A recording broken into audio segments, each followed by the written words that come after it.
तो लिफ्ट में सुरक्षा की गारंटी कौन देगा? इस खास रिपोर्ट में अब कई बड़ी खबरें आपके सामने होंगे। आपके साथ मैं हूं सुरभि शर्मा, मेरे साथ मेरे सहयोगी समीर अब्बास भी मौजूद है, करुणा भी मौजूद है और साथ ही एक्सपर्ट्स हमारे साथ मौजूद है, क्योंकि लिफ्ट अधिनियम को लेकर TV9 पर सबसे बड़ा खुलासा हुआ है। उत्तर प्रदेश में लिफ्ट एक्ट लागू नहीं है और देश के 25 राज्यों में लिफ्ट एक्ट लागू नहीं है। ये इस वक्त की सबसे बड़ी खबर आपको बता रहे हैं। आपको बता दें, सिर्फ 11 राज्य हैं जहां लिफ्ट को लेकर भी नियम तय है। ऐसे में आगे एक्सपर्ट्स के साथ इस लिहाज से करेंगे चर्चा और आम लोगों के साथ ही हमारे तमाम सहयोगी भी इस वक्त मौजूद हैं, जो हाई राइज बिल्डिंग में इस खौफ के बीच जीने को मजबूर हो चुके हैं। हालांकि लिफ्ट अधिनियम को लेकर TV9 पर जिस तरीके से समीर बड़ा खुलासा हुआ है, उत्तर प्रदेश में लिफ्ट एक्ट लागू नहीं है।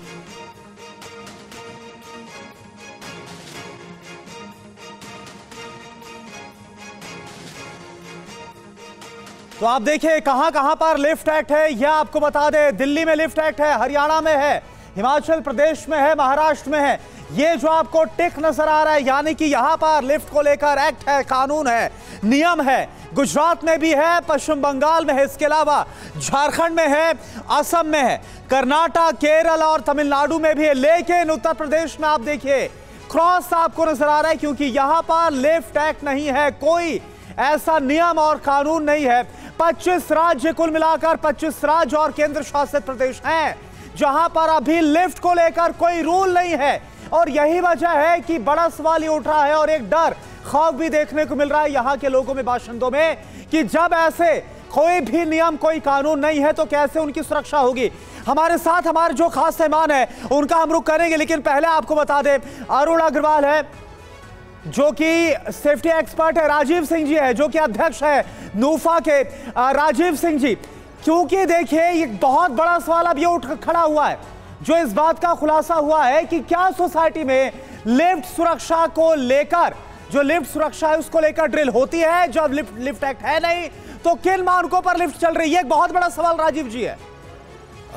देखिए अभी इस इन एब्सेंस ऑफ दिस, ये जो एक्ट है हमारा, लिफ्ट एक्ट हमारे यहाँ जब उत्तर प्रदेश में है नहीं, तो उसमें मैं चाहूँगा, मैं शासन को भी रिक्वेस्ट करूँगा कि एक इंटरिम इस तरह का कानून बनाया जाए या इंटरिम गाइडलाइंस दी जाए, जिसमें कि कॉन्ट्रैक्चुअल एग्रीमेंट्स जो होती हैं, फॉर एग्जांपल AOS, मैं AOS को रिप्रेजेंट करता हूं, तो AOS को सेफगार्ड करा जाए इसमें, कि क्योंकि AOS का कोई दोष नहीं होता।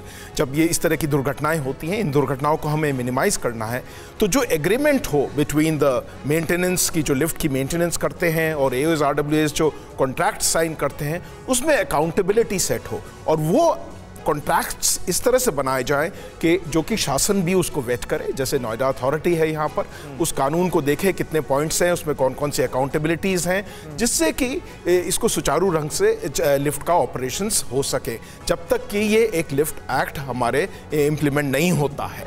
ये बहुत आवश्यक है।